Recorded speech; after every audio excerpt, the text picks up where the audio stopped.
Falcon 9 goes on internal power and clears the pad. Strong back retract has started. Yeah, you heard that call out that the sequence for starting strong back retraction has begun. You'll physically see the strong back retract in just a few moments. Now, while we're waiting for the TE to retract, you'll see that the clamp arms just below the fairing are opening there. You can see that they have opened up. Now the first stage is connected to a launch mount at the base of the TE, but the structure is hinged, so it will retract away from the vehicle in preparation for launch. And as you heard, the strong back is also what the launch team refers to as the transporter erector. Now at this point in the countdown, both the first and second stages are nearly fully loaded with 1 million pounds of kerosene fuel and liquid oxygen. Both the first and second stages should finish loading propellant about a minute apart from each other, with the first stage finishing up at T-minus 3 minutes here in just about 15 seconds, and the second stage at T-minus 2 minutes. Now those white clouds you see around the vehicle is the chilled Stage gas. Stage 1 lock load complete. There's that call out that Stage 1 liquid oxygen loading is complete. Stage 2 should follow shortly in just about a minute. Now again, that venting white cloud that you see is from the TE LOX line and is totally expected.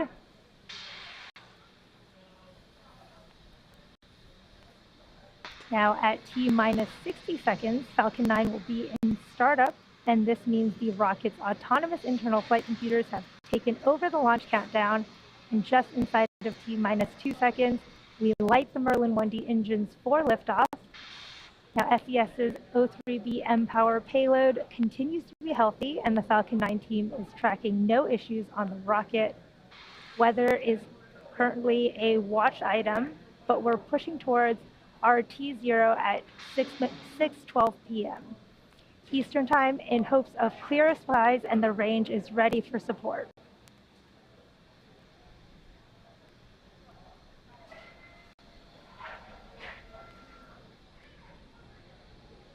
Stage 2 LOX load complete. Stage 2 LOX loading should be completing here shortly.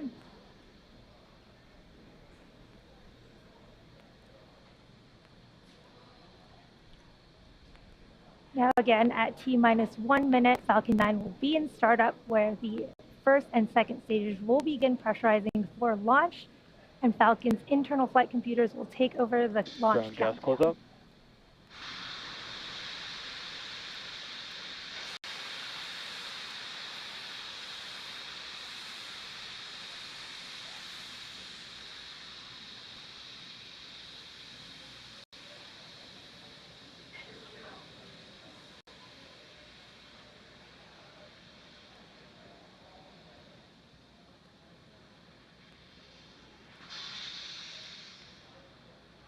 Falcon 9 is in startup.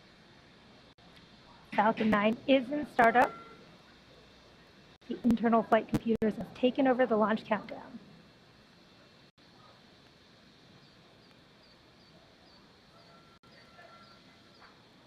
LD go launch. We have launch directors go for launch. All systems are go for launch of Falcon 9 with the O3b mPOWER payload. T-minus 30 seconds.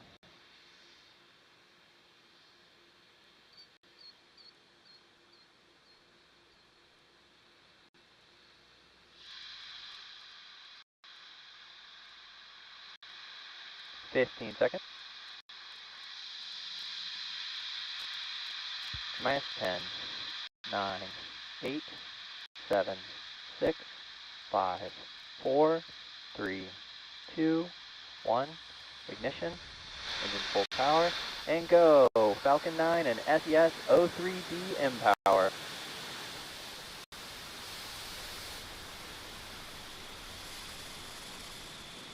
Stage 1 propulsion is nominal.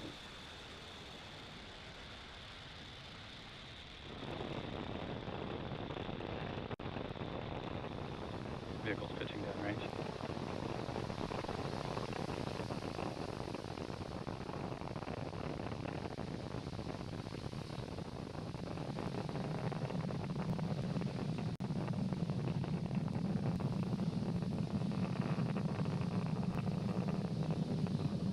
Falcon 9 has successfully lifted off of Pad 40 at Cape Canaveral Space Force Station, carrying the O3b mPOWER payload. During ascent, we tilt the engines, technically called gimbling, and this turns the rocket horizontally in what we call a gravity turn. Supersonic. You heard that call out that the vehicle is now supersonic, and we will be throttling the engines down in preparation for max Q, or maximum aerodynamic pressure, in just a couple seconds. Max Q.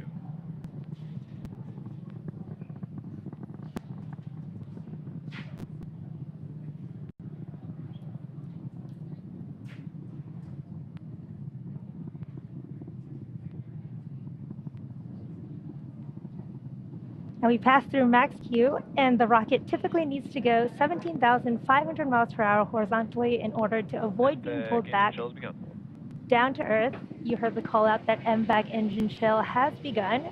Now this is in preparation for 3 events coming up in quick succession, which is main engine cutoff, stage separation, and second engine startup 1. So these 3 events will all be happening in about 30 seconds here, starting with main engine cutoff of those first stage engines that you can see on your screen right now.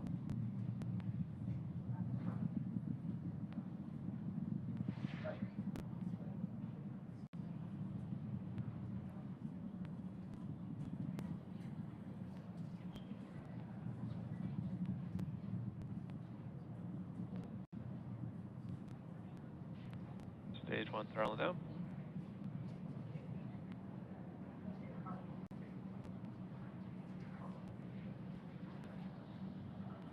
And MECO. Stage separation confirmed.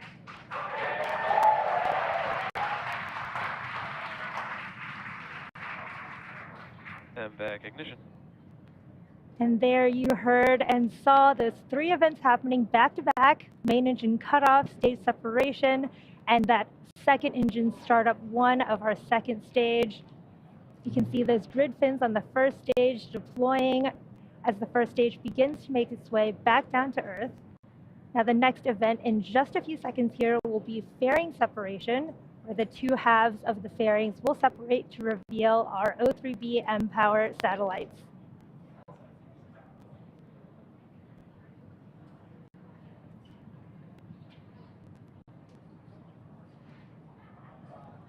Fairing separation confirmed. There's that confirmation of fairing separation, and we will be attempting to retrieve these fairing halves again today once they fall back down to Earth using our recovery vessel, Bob. It's T plus 3 minutes and 50 seconds here into today's mission, and we are in the first of 2 planned MVAC burns for satellite deployment. Acquisition of signal, Bermuda. In about 2.5 minutes here at T plus 6 minutes and 30 seconds, you should see on your screen the first stage's entry burn. Now for this entry burn, we relight 3 of the M1D engines, starting with the center E9 engine, followed shortly by the E1 and E5 engines, which are all in a row. And this entry burn will slow the vehicle as it passes down into the Earth's atmosphere.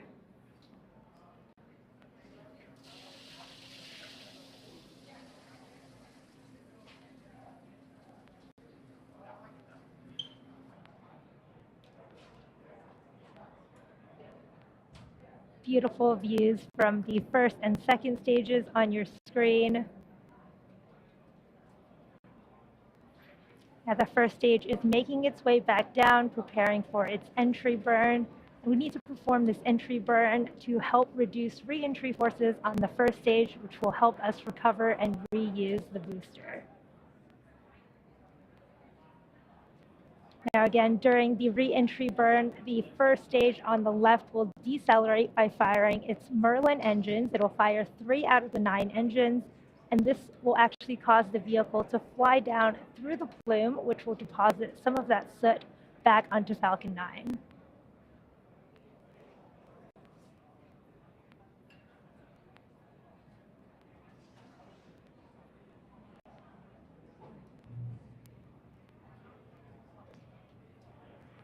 Beautiful views from the first and second stage. Again, that second stage is in the first of 3 planned burns, carrying our 2 O3b mPOWER satellites.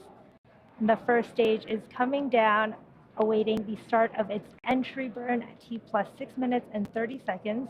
This will be about a 20-second entry burn.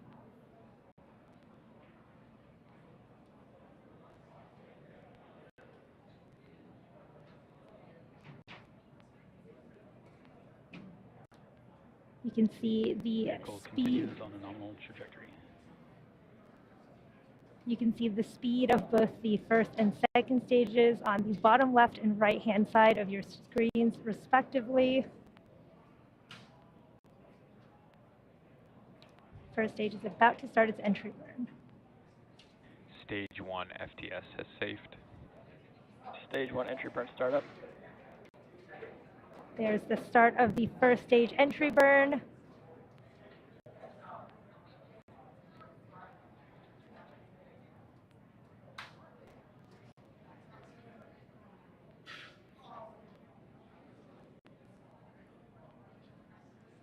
Stage 1 entry burn shutdown.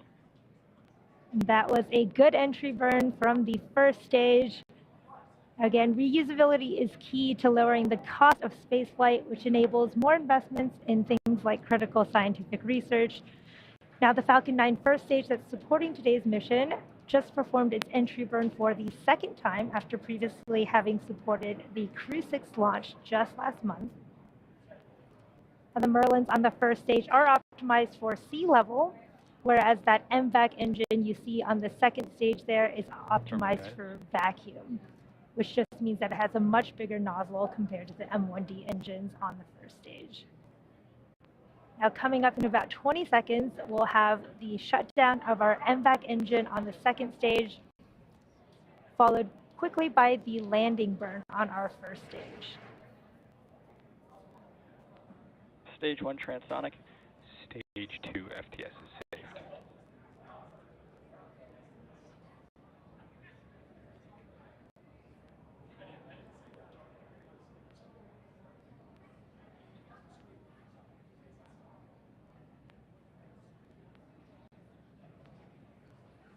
Seco.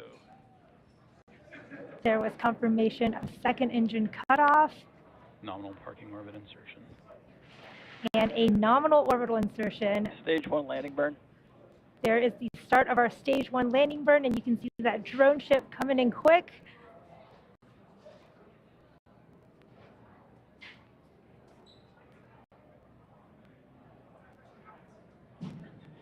Stage 1 landing leg deploy.